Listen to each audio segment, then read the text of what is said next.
नमस्कार, स्वागत है आपका। आप देख रहे हैं जनता टीवी और मैं हूं आपके साथ अभिषेक। खबरों का रुख करते हैं। मोहनलालगंज खंड विकास के अंतर्राज्य आने वाले उत्तरावा गांव में मुख्यमंत्री योगी आदित्यनाथ पहुंचकर स्टेडियम और ओपन जिम का उद्घाटन कर वृक्षारोपण किया। इस दौरान उनके पास कई नेता मौजूद रहे। इस दौरान लोगों को संबोधित करते हुए सीएम योगी आदित्यनाथ ने कहा कि खिलाड़ी अपने लिए नहीं खेलता, देश के लिए खेलता है, जिससे देश और प्रदेश का नाम बढ़ता है। वहीं उन्होंने कहा कि खेल के गतिविधियों को आगे बढ़ाने के लिए पीएम यानी कि नरेंद्र मोदी लगातार प्रयासरत हैं। इस कार्यक्रम की आहट के साथ भारतीय खिलाड़ियों का प्रदर्शन में जो निखार देखने को मिला है, पूरे देश की भावनाएं अगर 136 करोड़ की आबादी की भावनाएं अपने खिलाड़ियों के साथ ऐसे जुड़ेंगी तो अधिक से अधिक पदक हम लोग ले आने में सफलता प्राप्त अवश्य भारत को होगी। और भाइयों बहनों, ये भावनाएं हर खिलाड़ी के प्रति हमारी होनी चाहिए, क्योंकि एक खिलाड़ी अपने लिए नहीं खेलता, देश के लिए खेलता है। अगर वह किसी अंतर्राष्ट्रीय प्रतिस्पर्धा का अपने भागीदार है तो देश का नाम वहां पर आगे बढ़ाने का कार्य करता है। एक खिलाड़ी अगर राष्ट्रीय किसी प्रतियोगिता में भागीदार बन रहा है तो अपने प्रदेश का प्रतिनिधित्व वहां पर करता है। अगर प्रदेश स्तरीय किसी प्रतियोगिता में भागीदार है तो अपने क्षेत्र या जनपद की सम्मान को आगे बढ़ाने का कार्य करता है। अगस्त के अंतिम सप्ताह में नोएडा एयरपोर्ट के शिलान्यास की तैयारियों के बीच एक और अहम निर्णय लिया गया। Noida international airport limited Zurich company को जमीन ट्रांसफर कर दिया गया। साथ ही निर्माण के लिए लाइसेंस भी जारी कर दिया गया। आपको बता दें कि करीब 29,600 करोड़ रुपए के इस प्रोजेक्ट को जमीन देने का कार्यक्रम लखनऊ में मुख्यमंत्री की मौजूदगी में हुआ। जमीन ट्रांसफर होने के बाद से ज्यूरिख कंपनी की तरफ से तैयार एयरपोर्ट के मास्टर प्लान को अंतिम मंजूरी दे दी गई। वहीं इससे पहले ईडा और फिर नियाल की बोर्ड से इस पर मुहर लगी। इसमें कोई दो राय नहीं कि जेवर एयरपोर्ट 8 रनवे से लैस देश का अब तक का सबसे बड़ा एयरपोर्ट होगा। इसके लिए भूमि आवंटन के बाद सीएम योगी आदित्यनाथ ने ट्वीट करते हुए कहा कि नोएडा इंटरनेशनल एयरपोर्ट जेवर के निर्माण हेतु आज 1334 हेक्टेयर भूमि के कब्जा हस्तांतरण मेमोरेंडम पर हस्ताक्षर किए गए हैं। एविएशन के सेक्टर आज के समय से बहुआयामी प्रगति को उद्यत है। इसके लिए आर्थिक विकास में गुणवत्तर वृद्धि होगी। आदरणीय प्रधानमंत्री जी के मार्गदर्शन के उत्तर प्रदेश सरकार ने गौतम बुद्ध नगर के जेवर में पीपीपी मोड पर अंतर्राष्ट्रीय एयरपोर्ट के विकास की योजना परिकल्पित की गई है। इस हेतु हमें केंद्र सरकार का निरंतर सहयोग मिल रहा। जेवर एयरपोर्ट से प्रदेश में औद्योगिक अवस्थापना का विकास भी होगा। उत्तर प्रदेश माध्यमिक शिक्षा परिषद की 10वीं और 12वीं कक्षा के परिणाम घोषित कर दिए गए। आप बता दें कि एनआईसी की ओर से यूपीएमएसपी वेबसाइट पर रिजल्ट जारी किया गया है। उत्तर प्रदेश में कोरोना संक्रमण के चलते यूपी बोर्ड में हाई स्कूल के 29,94,000 और इंटरमीडिएट के 26 लाख से ज्यादा विद्यार्थियों को बिना परीक्षा के ही उत्तीर्ण किया गया। तो वहीं कक्षा 10वीं और में 29,82,000 छात्रों को प्रमोट कर दिया गया। परिणामों के सामने आने से विद्यार्थियों में खुशी का माहौल है। परिजन विद्यार्थियों को बधाई भी दे रहे हैं। लॉकडाउन में हम पहली बार तो हमारा स्कूल 4 अप्रैल से ही खुल गया था और ऑनलाइन ही बहुत अच्छी पढ़ाई हुई थी। हमारे टीचरों ने, हमारे गुरुओं ने बहुत ही अधिक मेहनत की है हम लोगों के ऊपर और हम लोगों के ऊपर विश्वास भी दिखलाया था, जिसे हम लोगों ने उनका कुछ वो दिखा पाया है, उनकी मेहनत का कुछ साकार कर पाए हैं। सीएम योगी आदित्यनाथ ने बच्चों को बधाई दी और ट्वीट किया और कहा कि माध्यमिक शिक्षा परिषद उत्तर प्रदेश में 10वीं और 12वीं की कक्षा के परिणामों में सफल हुए सभी विद्यार्थियों, उनके अभिभावकों और गुरुजनों को हृदय से बधाई। कोरोना की विषम परिस्थितियों में आपकी सफलता सराहनीय है। मां सरस्वती से सभी के उज्जवल भविष्य और कुशग्र बुद्धि की कामना है। उत्तर प्रदेश के मुरादाबाद में आज एक निजी यूनिवर्सिटी के दीक्षांत समारोह में पहुंचे यूपी के उप मुख्यमंत्री डॉक्टर दिनेश शर्मा मीडिया से बातचीत करते हुए विपक्ष पर जमकर निशाना साधते हुए नजर आए। उन्होंने किसान आंदोलन के अगुवा राकेश टिकैत पर निशाना साधा। साथ ही कहा कि भारतीय जनता पार्टी किसानों की आमदनी को दुगुना करने के लिए बहुत तेजी से काम कर रही है।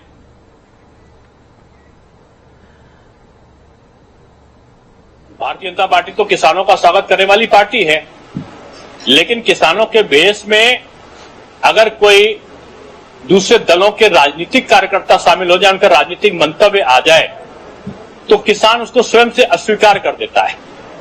और भारतीय जनता पार्टी किसानों के आमदनी को दोगुना करने की तरफ बहुत तेजी से काम कर रही है। 1 अगस्त को गृह मंत्री अमित शाह यूपी के मिर्जापुर जिले में स्थित मां विंध्यवासिनी धाम में बनने वाले भव्य विंध्य कॉरिडोर की आधारशिला रखेंगे। आपको बता दें कि गृह मंत्री के कार्यक्रम का मिनट टू मिनट प्रोटोकॉल जारी कर दिया गया है। अमित शाह दोपहर 2:40 पर मिर्जापुर पहुंचेंगे, जिसके बाद वो 2 घंटे जनपद में रहेंगे और इस दौरान वो विंध्याचल के देवरी ग्राम के हेलीकॉप्टर से उतरकर मां विंध्यवासिनी धाम में दर्शन पूजन और भूमि पूजन करेंगे। इसके बाद अमित शाह राजकीय इंटर कॉलेज में शिलान्यास और लोकार्पण कर जनसभा को संबोधित करेंगे। उत्तर प्रदेश विधानसभा के पूर्व अध्यक्ष और दीदरगंज आजमगढ़ से बसपा विधायक सुखदेव राजभर ने स्वास्थ्य का हवाला देते हुए राजनीति के संन्यास लेने का ऐलान कर दिया। उन्होंने बसपा सुप्रीमो मायावती और सपा मुखिया अखिलेश यादव के नाम लिखे भावुक पत्र में कहा कि मैं बीमार हूं, इसीलिए सक्रिय राजनीति से अलग हो रहा हूं। उन्होंने बसपा को मिशन से भटकी हुई पार्टी बताया। अखिलेश यादव की तारीफ की और बेटे कमलाकांत राजभर के समाजवादी पार्टी में जाने के फैसले को सही बताया। विधानसभा में नेता प्रतिपक्ष राम गोविंद चौधरी का बयान सामने आया, जिसमें उन्होंने कहा कि समाजवादी पार्टी के राष्ट्रीय अध्यक्ष अखिलेश यादव केवल दलित शोषित की लड़ाई लड़ रहे हैं। वहीं उन्होंने ये भी कहा कि शोषित समाज को उसका हक दिलाने के लिए सड़कों पर समाजवादी पार्टी के नेता और कार्यकर्ता संघर्ष कर रहे हैं। पुराने नेता हैं और वो उपेक्षित अपने को महसूस कर रहे हैं और उन्होंने सही कहा कि बहुजन की जो लड़ाई बहुजन समाज पार्टी के जी में थी वो बिल्कुल कमजोर पड़ गई, ठीक उसके उल्टा चल रही है। वो बीमार भी है, इसलिए उन्होंने सभी जात वर्ग धर्म के लोगों के उत्थान और विकास का काम इस प्रदेश में माननीय पूर्व मुख्यमंत्री वर्तमान में राष्ट्रीय अध्यक्ष समाजवादी पार्टी माननीय अखिलेश यादव जी कर रहे हैं। उनकी योग्यता, उनके विकास कार्यों को देखते हुए सभी जात धर्म के लोगों का सम्मान करने के काम उन्होंने अपने पुत्र को माननीय अखिलेश यादव के जी में सौंपा है।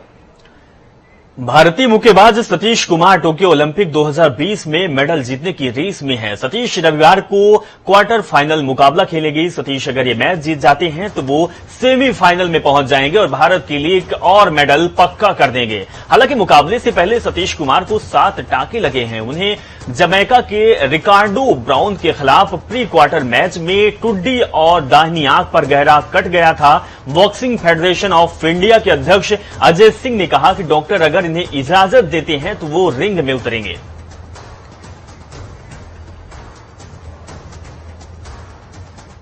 सोशल मीडिया पर गीता प्रेस के बंद होने की सूचना प्रचारित की जा रही है। इस भ्रामक सूचना के प्रचारित होने पर गीता प्रेस व्यवस्था विभाग ने बयान जारी करते हुए कहा कि कुछ असामाजिक तत्वों की ओर से ऐसा किया जा रहा है। जानकारी अभाव में गीता प्रेस के शुभचिंतक भी इस मैसेज को फॉरवर्ड कर रहे हैं।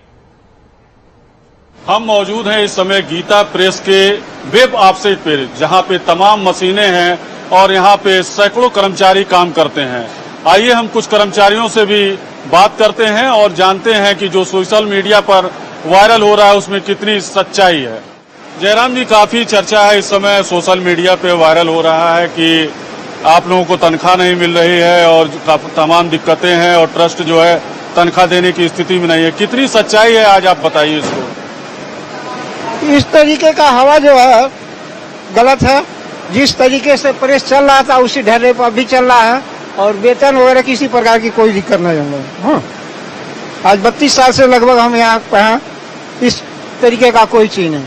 शुक्ला जी, आप कितने सालों से यहाँ पे काम कर? 27 सालों से मैं काम कर रहा हूँ और गीता प्रेस जब से आए हैं आज दिनों दिन ऊपर ही हो रहा है, अच्छा ही काम हो रहा है और यहाँ सैलरी बहुत समय से मिलती है और काम बढ़िया होता है और काम बंद करने की जो बातें आप पूछ रहे हैं यह सब अफवाह है और यहाँ बहुत बढ़िया काम चल रहा है और सुचारू रूप से चल रहा है। 2015 में आप लोग हड़ताल पे भी गए थे या कुछ कर्मचारी गए थे, उसमें कितनी सच्चाई है? वो हड़ताल जो हुआ था वो वेतन को लेकर कर्मचारी और मालिकों में हुआ था। उसमें सब मालिक और कर्मचारी मिलकर अपना सब कुछ समझौता कर लिया, अपना सभी लोग काम कर रहे हैं सुचारू रूप से। फिर कोई मतभेद नहीं है कर्मचारी मालिक में, सभी लोग फिर एक होकर के अपना काम कर रहे हैं, कोई दिक्कत। निश्चित तौर पे जो सोशल मीडिया पे इस समय चर्चाएं चल रही है या जो वीडियो वायरल किया जा रहा है, ये पूरी तरीके से जनता टीवी के जांच में अफवाह निकला। सुभाष गुप्ता, जनता टीवी, गोरखपुर। राजधानी लखनऊ से एक हैरान करने वाला मामला सामने आया। यहां के थाना ठाकुरगंज क्षेत्र के बालकगंज चौराहे में फूल चुराते पकड़े गए एक कोमल नाम के युवक को बंधक लोगों ने बना लिया। लोगों का कहना है कि बालागंज चौराहे पर स्थित शनिदेव मंदिर के पास दुकान के इस युवक ने 5 किलो फूल चुराया है, जिसके बाद मौजूद लोगों ने उसे बंधक बना लिया। कोरोना महामारी के बीच शनिवार को उत्तर प्रदेश माध्यमिक शिक्षण परिषद, यूपी बोर्ड और उत्तराखंड विद्यालय शिक्षा परिषद ने कक्षा 10वीं और 12वीं का परिणाम जारी कर दिया है। कैसा रहा विद्यार्थियों का यह रिजल्ट, आप इस खास रिपोर्ट में देखिए।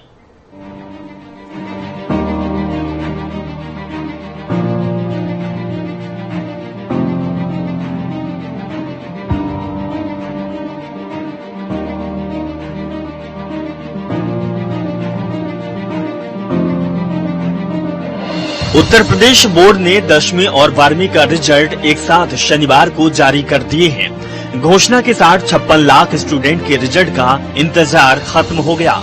सुबह से ही रिजल्ट को लेकर स्टूडेंट्स की अलग अलग तरह की उत्सुकता देखी जा रही थी।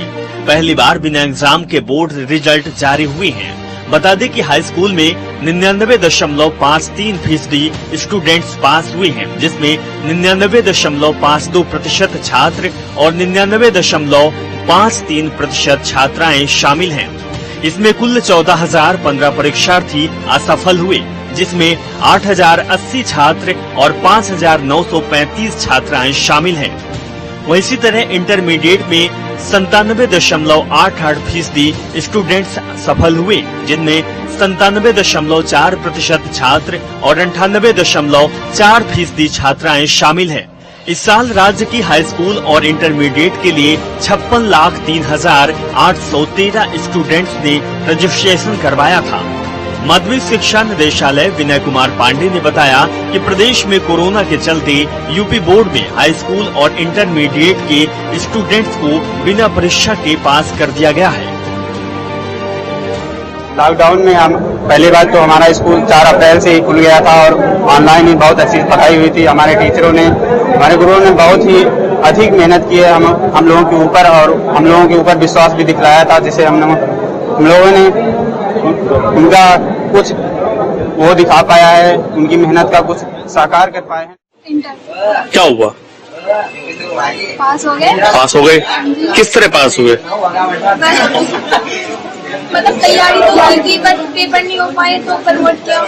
जो प्रयागराज बोर्ड है उसके 100 साल के इतिहास में पहली बार बगैर परीक्षा के केवल अंकन प्रक्रिया, उनके पिछले रिकॉर्ड्स और जो उपलब्ध रिकॉर्ड है अंकों का, उसके आधार पर अंक तालिकाओं का वितरण होगा।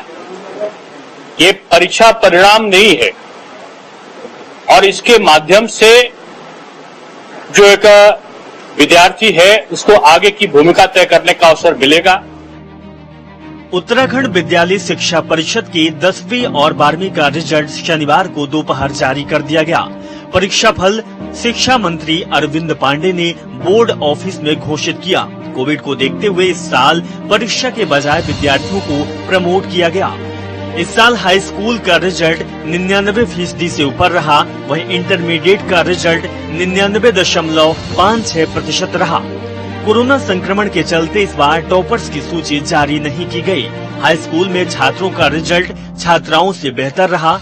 10वीं छात्रा के छात्रों का रिजल्ट 99.30 और छात्रों का रिजल्ट 98.86% रहा। वहीं इंटरमीडिएट में छात्राओं का रिजल्ट बेहतर रहा। 12वीं कक्षा में छात्राओं का रिजल्ट 99.71 और छात्राओं का रिजल्ट 98.40% रहा। परीक्षा परिणाम छात्रों के 9वीं हाई स्कूल और 11वीं के अंकों को देखकर तैयार किया गया है। इंटरमीडिएट में इस साल 1,21,705 सम्मिलित हुए। इसमें से 1,21,171 पास हुए हैं।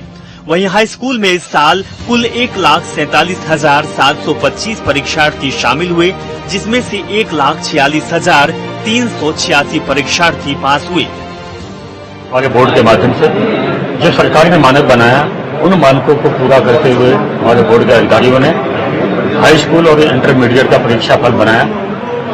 मैं बोर्ड के समस्त अधिकारियों को मैं बहुत बहुत शुभकामना दूंगा, बधाई दूंगा। और आज इंटरमीडिएट में, हाई स्कूल में जो हमारे बच्चे और बेटियां जिन्होंने विशेष श्रेणी में परीक्षा फल हासिल किया है, प्रथम श्रेणी में पास हुए हैं, द्वितीय श्रेणी में पास हुए हैं, मैं प्रदेश के समस्त अपने बच्चों को बहुत बहुत शुभकामना दूंगा, बधाई दूंगा और भगवान से प्रार्थना करूंगा कि हमारे बच्चे आगे जीवन में इनके सामने जो भी प्रतियोगिता है उसमें विशेष श्रेणी में पास हो और देश के एक अच्छे नागरिक बनकर प्रशासनिक सेवाओं में जाएं और देश की सेवा करें। मैं शुभकामना देता हूं। उत्तराखंड विद्यालय शिक्षा परिषद ने बोर्ड परीक्षाओं के परिणाम जारी कर दिए हैं। खुद प्रदेश के शिक्षा मंत्री अरविंद पांडे ने रामनगर परिषद कार्यालय से परीक्षा परिणामों की घोषणा की है। हाई स्कूल की अगर बात की जाए तो उत्तराखंड में हाई स्कूल का रिजल्ट रहा है 99.09% और अगर इंटर की बात की जाए तो 99.56% छात्रों ने यहां पर बाजी मारी है। और इस बार की जो खास बात यह है कि दोनों ही बोर्ड परीक्षाओं में, चाहे हाई स्कूल की बात हो या फिर इंटर की, बालक इसमें आगे रहे हैं। कैमरामैन रुपेश नेगी के साथ अजीत काम्बोज, जनता टीवी, देहरादून। खबर हरिद्वार से है। कांवड़ यात्रा पर उत्तराखंड के अलावा उत्तर प्रदेश में भी रोक लगी हुई है। इसके बावजूद यूपी, हरियाणा और दिल्ली के लोग जल भरने के लिए चोरी छिपे सीमा पार कर रहे हैं। चेकिंग से बचने के लिए लोग सैकड़ों किलोमीटर बाइक, स्कूटी चलाकर बॉर्डर पार कर रहे। कांवड़ मेला स्थगित होने के बाद हरिद्वार आ रहे 3313 कांवड़ियों को हरिद्वार पुलिस ने सीमाओं से वापस कर दिया। अब तक हरिद्वार पुलिस ने 12,000 से ऊपर कांवड़ियों को सीमा से वापस कर चुकी है, जबकि 28 मुकदमे भी दर्ज हो चुके हैं। शुक्रवार को 667 वाहनों को वापस किया गया। कांवड़ यात्रा प्रतिबंधित होने के बाद बॉर्डर पर सख्ती लगातार जारी है। कांवड़ मेला प्रतिबंध होने के बावजूद भी कांवड़ियों का आगमन लगातार हरिद्वार आने का गुपचुप तरीके से, लेकिन उत्तराखंड पुलिस की मुस्तैदी को देखते हुए बॉर्डर पर ही कांवड़ियों को रोका जा रहा है और उन पर भी आपदा प्रबंधन के खिलाफ उत्तराखंड पुलिस के द्वारा कार्रवाई की जा रही है। लेकिन कांवड़ मेला जब से प्रतिबंध हुआ है तो कहीं न कहीं एक कांवड़ियों को रोकना उत्तराखंड पुलिस के लिए बड़ी चुनौती बनी हुई है। कैमरा पर्सन के साथ मेरे विकास करे, जनता टीवी, हरिद्वार। हरिद्वार में कांवड़ मेला पर प्रतिबंधित लगाया गया, जिसके बावजूद हरिद्वार में कांवड़ियों का चुपचाप तरीके से आना जारी है। हरिद्वार पुलिस की मुस्तैदी बॉर्डर पर देखते हुए कांवड़ियों को बॉर्डर पर ही रोका जा रहा और कांवड़ियों के खिलाफ आपदा प्रबंधन के तहत कार्रवाई भी की जा रही है। लेकिन कांवड़ियों को रोकने के लिए हरिद्वार पुलिस के लिए एक बड़ी चुनौती भी बनी हुई है। इसी को लेकर जनता टीवी संवाददाता विकास खरे ने हरिद्वार एसएसपी सैथिल अवुदई से खास बातचीत की। प्रतिबंध होने के बावजूद भी कांवड़ियों का आगमन लगातार गुपचुप तरीके से जारी, लेकिन उत्तराखंड पुलिस की मुस्तैदी को देखते उनको बॉर्डर पर रोका जा रहा है, उन पर भी आपदा प्रबंधन के खिलाफ कार्रवाई की जा रही है। इस वक्त हमारे साथ मौजूद है एसएसपी हरिद्वार, उनसे बात कर रहे थे। सर, जैसे कांवड़ मेला प्रतिबंध कर दिया गया, लेकिन कांवड़ियों का आगमन लगातार हरिद्वार में जारी है, किस तरह की कार्रवाई कांवड़ियों पर, कितनी बड़ी चुनौती हरिद्वार पुलिस के लिए बना हुआ है? ये जो इस बार का जो कांवड़ मेला का प्रतिबंध है, वास्तविकता में हरिद्वार पुलिस के लिए बहुत बड़ा चुनौती है, क्योंकि जो है इस बार जो है इंटरस्टेट ट्रैवल जो है अभी विद पास वगैरह का साथ जो है परमिटेड है, बसेस चल रही है, ट्रेन का चल रही है, तो इसलिए जो है इस साल ये बहुत बड़ा चुनौती है। तो इसका सामने करने के लिए हम पूरी तरीके से तैयार है और हमारा द्वारा जो है जैसा डीएम से रिक्वेस्ट करके क्वारंटाइन का भी व्यवस्था कर रखी है। अभी कांवड़ मेला प्रतिबंध होने के बावजूद भी जो है कुछ कांवड़ियां जो है आमतौर पे जो अंदर आ जाते हैं, फिर जल लेके एक कांवड़ का वेश पहन के निकलने के लिए कोशिश करते हैं। हम पहले अर्कीपुरी में 14 लोगों के विरुद्ध कार्रवाई भी किया है और क्वारंटाइन भी किया है। कल भी मंगलूर थाने क्षेत्र में बॉर्डर चेक में 12 लोगों को हमने रोका था, फिर उनका सम्मानित तरीके से जो हमारा मंदिर का, हमारा कोतवाली का जो शिव मंदिर है, वहां जल चढ़ाकर जो है उनका जो हमने वहां से भेजा है। और भगवानपुर में भी लगभग 20 लोग जो है जो कांवड़ लेने के लिए आ रहे थे, उनको रोका था, उनका ट्रक को भी हमने सीज किया है। लगातार हम पूरी तरीके से सतर्क है और लगातार हम कार्रवाई भी कर रहे हैं। सर, नार्सन बॉर्डर पर आज भी हरिद्वार पुलिस के द्वारा कार्रवाई की गई, कितने लोगों के खिलाफ कार्रवाई जो कांवड़िया हरिद्वार पहुंचे थे? तो ये जो है लगभग 12 लोगों के विरुद्ध जो हमने कार्रवाई की, उनके ऊपर मुकदमा भी काम किया, उनको क्वारंटाइन भी किया है। अभी आगे भी हम जो भी इस टाइप का नियम तोड़ने के लिए कोशिश करेंगे, उनके विरुद्ध हम कार्रवाई करेंगे। तो जो कांवड़िया भैंस बदलकर हरिद्वार पहुंच रहे गंगा जल लेने के लिए, तो उनके द्वारा उनके खिलाफ क्या कुछ अलग से टीम गठित की गई है? हमारा फ्लाइंग स्क्वाड लगातार राउंड्स में है, जैसा रेलवे स्टेशन है, बस अड्डे, हरकीपड़ी में सीसीटीवी का भी हम मदद ले रहे हैं। इस टाइप का जो भी करते हैं उनके तत्काल से वहां रोक के उनको विरुद्ध कार्रवाई भी कर रहे हैं, उनको क्वारंटाइन भी कर रहे हैं। बिल्कुल ये एतबार साथ हरिद्वार एसएसपी इनका साफ तौर पर कहना कि जो भी कावड़े हरिद्वार में आएगा प्रतिबंध के बावजूद भी उन पर आपदा प्रबंधन के खिलाफ कार्रवाई की जाएगी और हरिद्वार पुलिस लगातार इसको देखते हुए मुस्तैद है और कहीं न कहीं बड़ी चुनौती कावड़ियों को रोकना हरिद्वार पुलिस के लिए एक बड़ी चुनौती बना हुआ है। कैमरा पर्सन के साथ मैं विकास करे, जनता टीवी, हरिद्वार। लखनऊ में बीजेपी राज्यसभा सांसद जयप्रकाश निषाद ने गरीब असहाय बेसहारा महिलाओं में राशन किट वितरण किया। ये कार्यक्रम बांग्ला बाजार इलाके में आयोजित किया गया। वहीं इस कार्यक्रम में राज्यसभा सांसद प्रतिनिधि संजीव मिश्रा, केंद्रीय राज्य मंत्री कौशल किशोर के पुत्र विकास के साथ कई समाजसेवी उपस्थित रहे। फतेहपुर में बंकेवर थाना क्षेत्र के बेता गांव में आबकारी और पुलिस टीम ने अवैध शराब बनाने वालों के खिलाफ अभियान चलाया और 110 लीटर अवैध शराब भी बरामद किया। वहीं छापेमारी की सूचना मिलते ही शराब बनाने वाले 4 अभियुक्त फरार हो गए।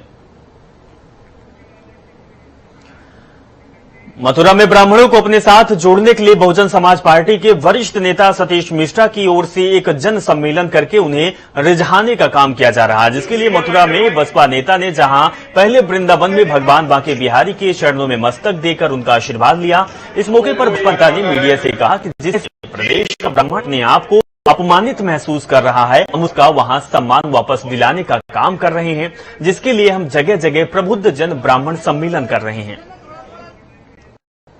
नहीं, प्रबुद्ध ब्राह्मण का सम्मेलन पूरे उत्तर प्रदेश में हम लोग कर रहे हैं और खास तौर से उसमें ब्राह्मण समाज जिस तरह से आतंकित है, प्रताड़ित है, उसको उसके बीच जा करके उनकी बात सुन करके उनसे बातचीत कर रहे हैं और उनका मान सम्मान स्वाभिमान जो छीन लिया गया है उसको वापस दिलाने के लिए हम लोग आगे। तो जहां सपा और बसपा ब्राह्मणों को साधने और जोड़ने में लगी है, वहीं कांग्रेस अब समाज के छोटे वर्गों को साधने में जुट गई है। इसी कड़ी में आज लखनऊ में कांग्रेस मुख्यालय पर एक महासम्मेलन आयोजित किया गया। इस महासम्मेलन को कांग्रेस प्रदेश अध्यक्ष अजय कुमार लल्लू ने कहा कि मौजूदा सरकार ने पिछड़ी जातियों के साथ विश्वासघात किया। लल्लू ने बीजेपी पर आरोप लगाया कि सरकार भर्तियों में आरक्षण नहीं दे रही है।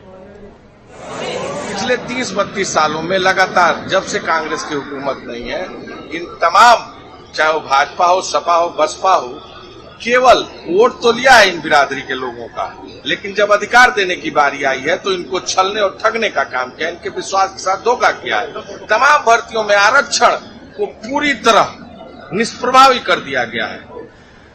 उत्तर प्रदेश के कई जिलों में मूसलाधार बारिश हो रही है। मौसम विभाग ने 20 जिलों में भी भारी बारिश का पूर्वानुमान जारी किया है। मौसम विभाग का कहना है कि 2 अगस्त तक प्रदेश के कई जिलों में मूसलाधार बारिश हो सकती है। हम आपको 6 तस्वीर भी दिखा रहे हैं। हालांकि उसके बाद मानसून का असर धीरे धीरे कम भी होता जाएगा। मौसम विभाग ने प्रयागराज, चित्रकूट, मिर्जापुर, सोनभद्र, चंदौली, वाराणसी, संत कबीरदास, बिजनौर, महोबा, झांसी, मुरादाबाद, ललितपुर और आसपास के इलाकों में भारी बारिश होने का अलर्ट भी जारी किया है।